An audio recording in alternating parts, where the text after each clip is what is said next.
Na semana passada, Guilherme Boulos, ao assumir o cargo de secretário-geral da República, no evento em que o cargo lhe foi passado, ele pediu um minuto de silêncio em respeito aos mortos na ação policial no Rio de Janeiro, que, como sabemos, vitimou 4 policiais e mais de 120 moradores, alguns deles traficantes já com mandatos e outros não. Mas, enfim, Boulos teria pedido um minuto de silêncio em respeito a todos os mortos. E é incrível, Alain, o que veio depois disso. Uma enxurrada de comentários, de vídeos reprovando Guilherme Boulos, como se o que ele tivesse feito fosse um absurdo, como se ele fosse um protetor de bandido, né? E como se aquelas pessoas não merecessem, aquelas pessoas que perderam suas vidas não merecessem um minuto de silêncio naquele evento. Essa situação me deixou profundamente perplexo. Por sermos espíritas, uma doutrina que é essencialmente cristã, eu fui pesquisar no espiritismo como deve ser a postura de um espírita, mas sobretudo de um cristão, e mais sobretudo ainda de ser espírita ou ser cristão, é uma questão de humanidade. Um humanista, como deveria se portar, se comportar diante de uma situação dessa? Será que o Boulos estava equivocado pedindo esse minuto de silêncio, Alain? Um minuto de silêncio não repara aquela atrocidade que foi cometida no Rio de Janeiro. Não tem ação, seja ela policial ou criminal, que justifique a morte de ninguém. Os policiais, vítimas também da situação, são mandados fazer uma ação, são jogados num ambiente que é hostil para eles. São doutrinados? São doutrinados a lidar daquela maneira, a se comportar e agir daquela maneira. E outros que estão defendendo uma situação, uma posição social que foi imposta. Ele nasceu num ambiente onde a droga é um dos meios de vida. Não é onde estão os piores traficantes, nós sabemos disso, porque ali são aqueles que fazem o contato com o público pequeno. Os grandes traficantes moram em locais muito mais nobres, longe daquilo, e não foram afetados por aquilo, nem social, nem psicologicamente. Viver naquelas comunidades, eu tive a oportunidade de morar 3 anos no Rio de Janeiro e tive a oportunidade de, durante o primeiro surto da dengue, que foi assim forte no Brasil, foi em 1990, eu estar lá trabalhando para disseminação daqueles focos da dengue e frequentei muito tempo, né, várias comunidades ali fazendo essa limpeza desses materiais que acumulavam água. Então eu posso falar de conhecimento de causa, tudo bem que é de 90, não é tão atual, que lá moram pessoas iguais a qualquer um de nós. Simples. Que a vida não dá a elas a opção de moradia em outro lugar. Então tem tudo a ver com o modelo de mundo que a gente escolheu, porque a gente escolheu. A gente tem que entender que nós escolhemos esse modelo. O mundo se organiza como se organiza, a sociedade, né, se organiza como se organiza, porque nós escolhemos essa organização. As coisas, tudo bem que quando nós nascemos, já estavam postas, mas a gente somente se adapta ao que já existe e vai continuando a viver, tentando extrair o melhor possível daquilo, mas sem nunca pensar realmente na estrutura. E essa estrutura social em que nós vivemos produz o que você acabou de dizer, produz essa miséria cada vez mais, produz desigualdade cada vez mais. E isso está diretamente ligado, Alain, à violência. A nossa sociedade é violenta, o nosso maior problema social hoje é, sem dúvida alguma, a violência. E citando aqui Durkheim, quando ele vai falar sobre anomia social, quando os valores principais de solidariedade que unem as pessoas e que formam a sociedade, quando esses valores se afrouxam, se perdem, né, Durkheim vai falar que acontece uma anomia social.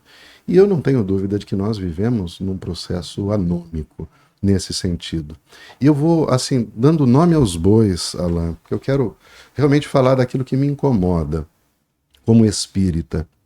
Nós temos, alguns anos atrás, no dia em que se votava o impeachment da presidente Dilma Rousseff, um certo deputado que tomou o microfone e dedicou o seu voto, né, a Carlos Alberto Brilhante Ustra, um torturador, reconhecidamente torturador, durante o período da ditadura militar. Esse deputado, algum tempo depois, pouco tempo depois, foi eleito presidente da República, com um discurso odioso, um discurso que segrega, que separa, um discurso muitas vezes racista e, sobretudo, belicoso, um discurso armamentista. E isso me incomodou profundamente. Como pode um homem defender um torturador, sendo que trazia como slogan Deus, pátria e família? Então, é surpreendente para mim, Alain, a gente está falando aqui de violência na sociedade. Deus, pátria e família, e defender um torturador. Jesus, ele foi um preso político. Ele foi acusado de sedição, ou seja, foi acusado de fomentar uma revolta popular contra o Império Romano. Portanto, ele foi um preso político. E Jesus foi torturado. Eu não consigo entender, Alain, na minha imensa ignorância, como pode uma pessoa que defende Deus, pátria e família possa defender um torturador. Porque eu estou indo à fonte aonde nós chegamos hoje. Chegamos hoje ao ponto de eu ver espíritas, né, comentando. Eu não diria espíritas, nem diria espíritas, porque essa palavra não pode ser usada assim. Simpatizantes. Simpatizantes. Isso. Mas pessoas defendendo, depois dessa ação no Rio de Janeiro, defendendo bandido bom é bandido morto. Você está com dó? Leva para casa. É isso que dizem, Alain. Mas é isso mesmo que a doutrina nos ensina? Olha, Wilson, a doutrina nos ensina, inclusive Kardec falava que o melhor jeito de reeducar um criminoso seria inserir ele numa família de bem. Então, isso é uma atitude espírita que nós ainda não conseguimos executar, né? Colocar um criminoso para morar na nossa casa. E para isso nós escolhemos criar campos de exclusão do presidiário, onde eles vão sendo torturados diariamente, vivendo em cubículos, 30, 40 pessoas, uma fábrica de bandidos, né? Nós temos que lembrar que o PCC e o Comando da Capital, ele se fortaleceu depois do massacre do Carandiru em 1992, que morreram 111 pessoas, se minha memória permite esse número, ou algo parecido com isso, um pouquinho menos do que morreu agora. Ou seja, aquilo foi uma resposta, né? O nascimento do PCC foi uma resposta à violência do Estado. Veja só, as organizações se fortalecem com a produção de mártires.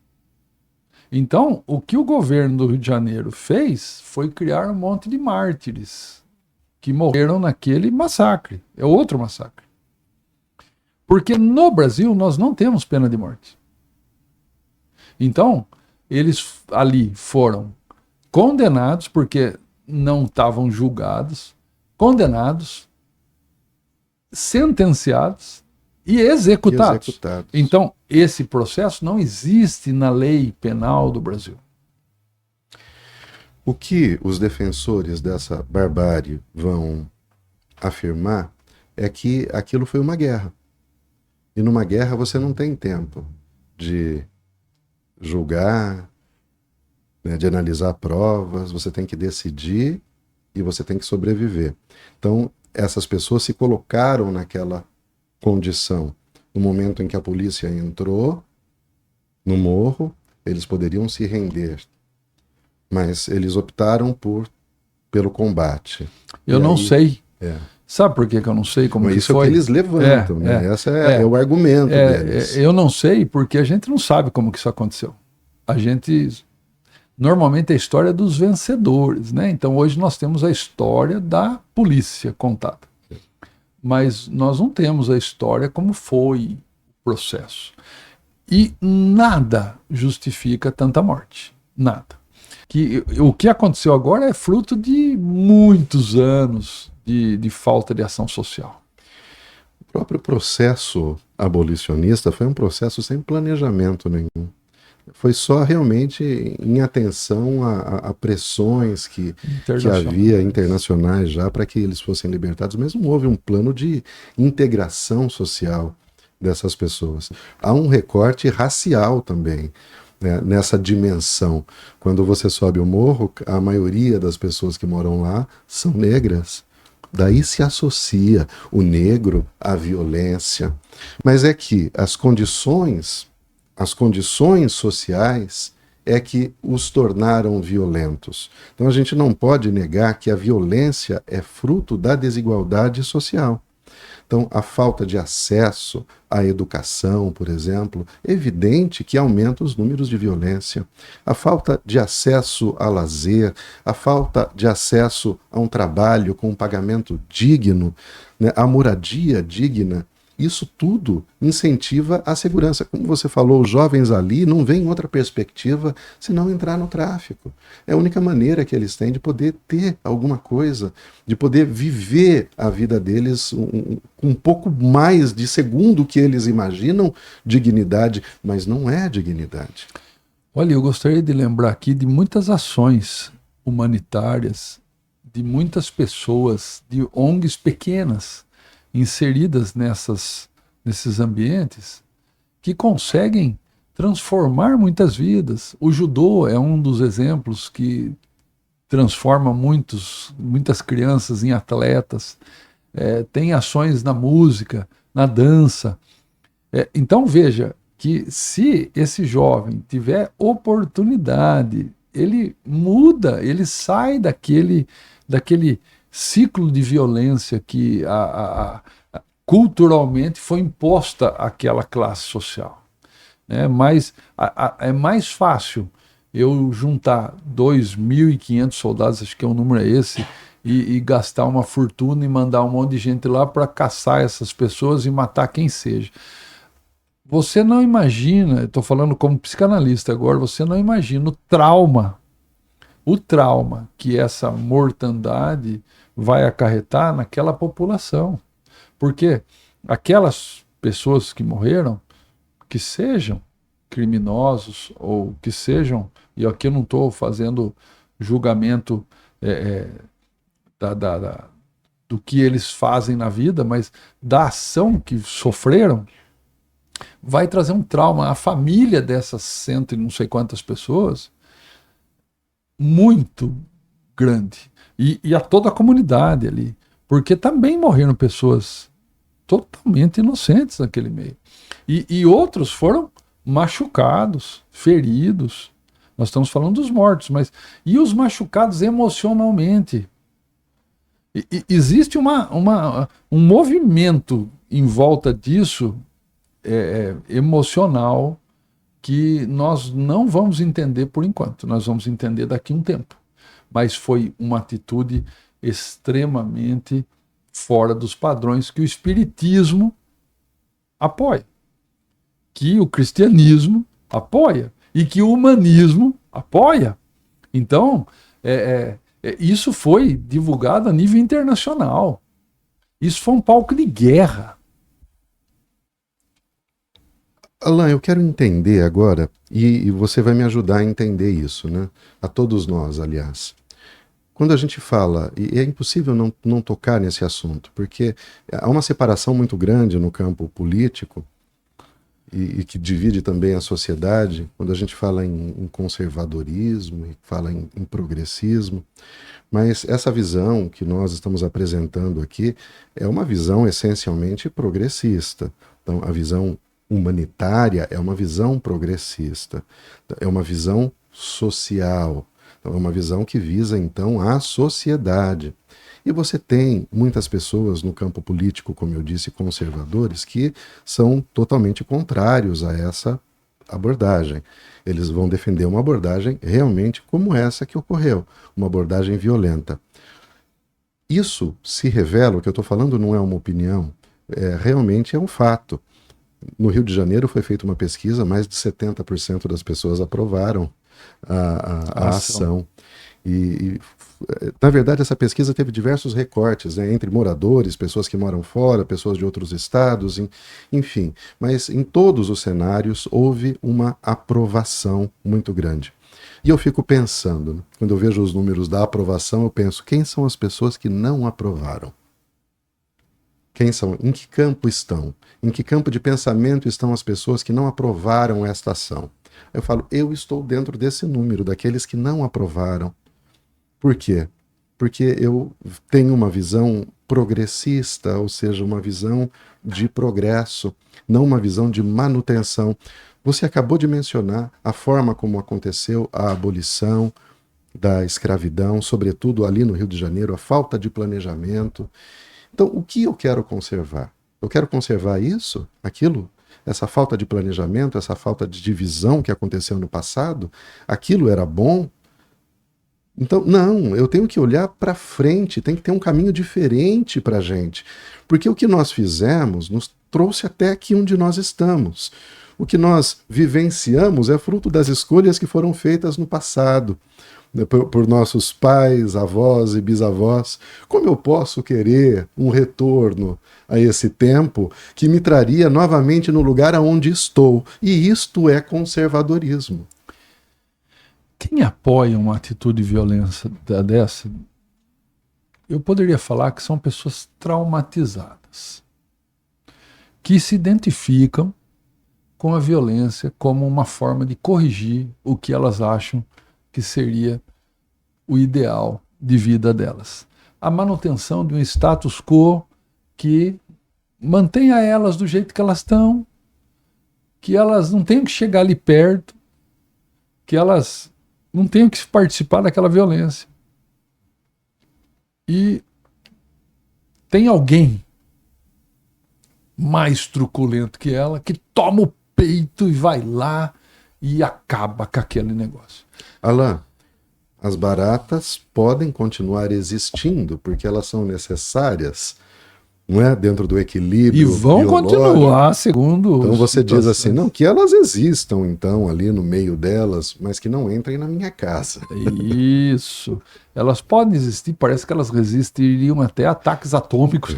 Né? Então, assim, elas têm mais condição de resistir do que a gente, mas que eu tampo todos os buraquinhos para que elas não entrem na minha casa. É o que você acabou de dizer, eu fiz uma analogia, né? Porque os pobres, não que eles sejam pobres, que continuem as suas vidas, mas que vivam lá, no lugar deles, mas que não invadam os espaços onde eu frequento, né? Que não se aproximem de mim, que não me abordem na rua, que não me peçam dinheiro. Você sabe que em 1960 e alguma coisa também, surgiu o primeiro condomínio no Brasil, condomínio fechado, que é o Alphaville, conhecido hoje, São Paulo. Foi o primeiro condomínio fechado do Brasil.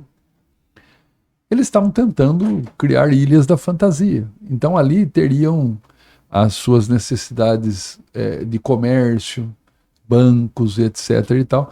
E eles não precisariam se deslocar para outras regiões. Tudo funcionaria ali. As crianças poderiam correr soltas na rua, livres. Essa é uma ilusão que algumas pessoas compram ainda hoje, que essa é a verdadeira liberdade, é o viver entre muros. Então, nós estamos indo para que lugar, nossa sociedade? A gente falar sobre isso aqui, Alan, dá a impressão de que é a nossa opinião, né? Eu falar sobre isso aqui dá a impressão que é a minha opinião política e tudo mais. Mas eu queria, assim, esclarecer que é a minha opinião, é claro, mas ela se baseia em alguma coisa. No que é essa nossa, e eu estou falando nossa porque a sua é bem parecida com a minha nesse aspecto, no que nós nos baseamos para chegar a essas conclusões? Em nada mais, nada menos do que o ensinamento do Cristo. Só isso. Não tem nenhuma outra referência. A gente não está falando aqui de Karl Marx, a gente não está falando aqui de nenhum expoente da esquerda ou comunista, Lenin. Né? Não, nós estamos falando de Jesus, o Cristo de Deus. Lembra, ele foi torturado, ele foi um preso político, ele foi condenado à morte, foi executado ao lado de 2 ladrões, de 2 criminosos. E o que ele diz para um dos criminosos, nos momentos finais ainda hoje estarás comigo no reino dos céus. Então, veja que o padrão que ele estava nos ensinando lá atrás, que ainda hoje, infelizmente, a maioria de nós não aprendeu, é o amor. Falta uma visão amorosa no mundo. Incondicional. Incondicional ao criminoso. Amor não quer dizer que eu aceito ele ser criminoso. Não muito aceito pelo contrário. Não é o crime, mas não. Eu aceito o ser humano que está ali. E vou tentar entender por que ele chegou ao ponto de praticar um crime. O que levou ele àquilo? O que levou ele àquilo? Imagine essa pergunta, Alain. Você colocaria a sua própria vida em risco pela vida de um criminoso, sabendo que ele possivelmente continuaria no mundo do crime? Essa resposta, essa pergunta foi feita ao Espírito. No capítulo 11, em O Evangelho segundo o Espiritismo, os Espíritos vão responder essa pergunta. Imagina qual é a resposta.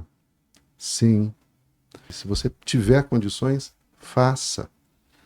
Porque é necessário ter caridade. E essa palavra é muito importante. Veja, fora da caridade não há salvação.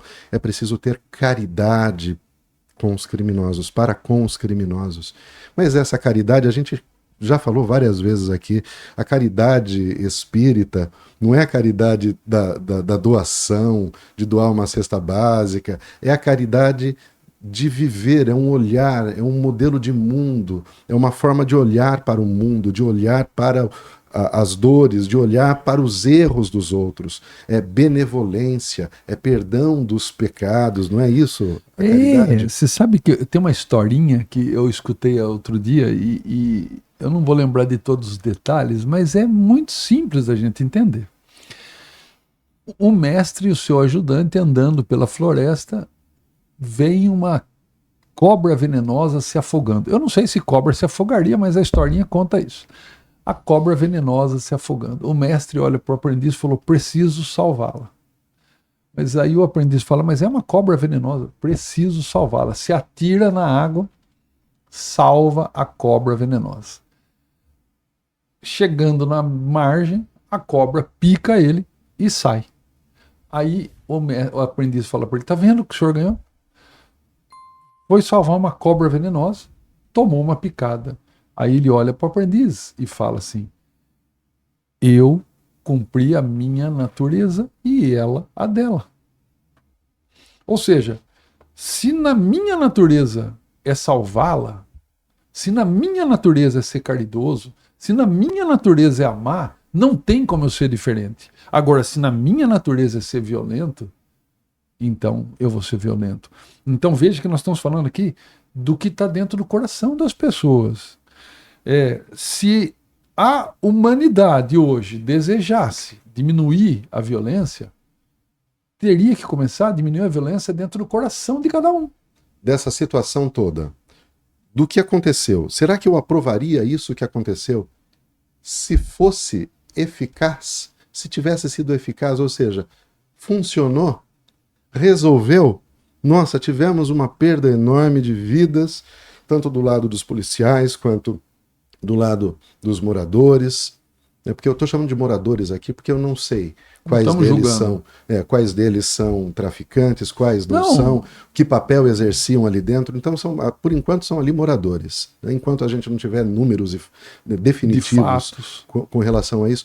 Bom, mas se essa ação tivesse sido uma ação definitiva, falou, olha, deu certo, acabou, a criminalidade acabou no morro.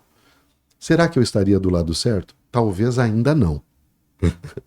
Provavelmente ainda eu acreditaria que teria sido um exagero, uma chacina. Mas não deu certo. Por quê? De todos os especialistas que eu ouvi entrevistas durante essa semana, nenhum deles falou que a ação tem algum efeito sobre o crime organizado. Nenhum. Então, na visão mais otimista, você em 2 meses tem toda essa estrutura refeita. Na visão mais pessimista, 2 semanas. Alguns disseram que em 2 semanas outras pessoas já ocuparam esses lugares e continua do mesmo jeito. Essa nem foi a maior apreensão de armas. Não, porque a morte é barata ali. É uma morte de peões. Então peões substituem um tabuleiro. Rapidamente. Não tem ali uma ação realmente de desmontagem de quadrilhas. Não. Tá matando pequenas moscas e não tá entrando no esgoto para trabalhar o esgoto, porque isso não é fácil, porque isso exige mudança social, cultural, de gestão pública, existem muitas transformações naquele ambiente que as pessoas não estão se organizando para fazer. Vamos propor aqui um exercício. Olha lá. Imagina Jesus encarnado.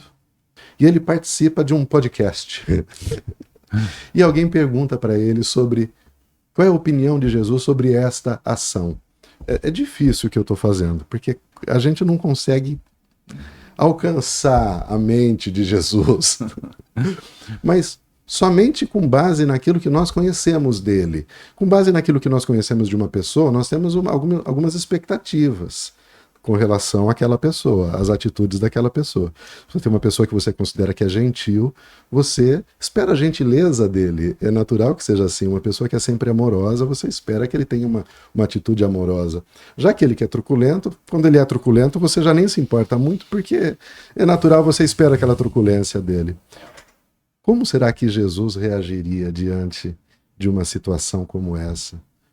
Pelos exemplos que ele deixou e pela nossa expectativa dele. Eu acho que ele choraria. Eu acho que a gente ia ver lágrimas, porque a humanidade, apesar de 2000 anos ele vir ensinar o amor, nós não aprendemos nada ainda. E o objetivo é esse, né, do Espiritismo sem censura, Alain. É a gente falar o que a gente sente com relação à relação do espírita, daquele que se afiniza com o espiritismo, com os valores consoladores, com os ensinamentos consoladores dos espíritos. Mas como essa pessoa deve se comportar na sociedade? Qual é a opinião que eu devo ter diante desse ou daquele acontecimento? Então, pense bem nisso. Pense se realmente a sua conduta e o seu pensamento está alinhado aos valores espíritas, cristãos e humanos. Espírita é aquele que se esforça para superar suas más inclinações. Significa que todos nós temos más inclinações. Nós estamos todos no mesmo saco, assim eu diria. Todos nós moramos no planeta Terra, um planeta destinado, segundo Santo Agostinho, a espíritos rebeldes à lei de Deus. Portanto, nessa definição, todos nós estamos no mesmo degrau, somos todos rebeldes à lei de Deus. Só que eu preciso reconhecer isso, reconhecer as minhas mazelas, porque eu só consigo me curar de uma doença que eu admito ter. Não existe um alcoólatra que vá se curar do alcoolismo se ele não admitir que ele tem um problema com álcool. Então, não há como eu me curar de um mal ético e moral se eu não admitir que eu tenho um problema ético na minha visão. Isso não está certo, porque eu estou vendo isso de Jesus e eu estou pensando isso. Isso não há de estar certo. O que eu faço para mudar? Não, e essa predisposição já nos coloca no caminho, porque a gente tem que lembrar, né, Alain, que nós não estamos sozinhos. Quando a gente se coloca nessa posição, quando chegamos nesse ponto, falar, ó, tem alguma coisa errada comigo, eu não quero sentir isso, eu não quero pensar isso, me ajude a me transformar. Você não está sozinho. Existe uma multidão de bons espíritos que estão aí para nos ajudar também. Graças a Deus, é essa afinidade que o Espiritismo nos ensina, que a gente possa, com esse pequeno podcast, levantar um ponto para sua reflexão. Não queremos ter a opinião verdadeira ou a melhor opinião, nós queremos só dar a nossa opinião e que ela sirva de reflexão para a sua opinião. Isso aí. Muito obrigado, meu amigo. Até.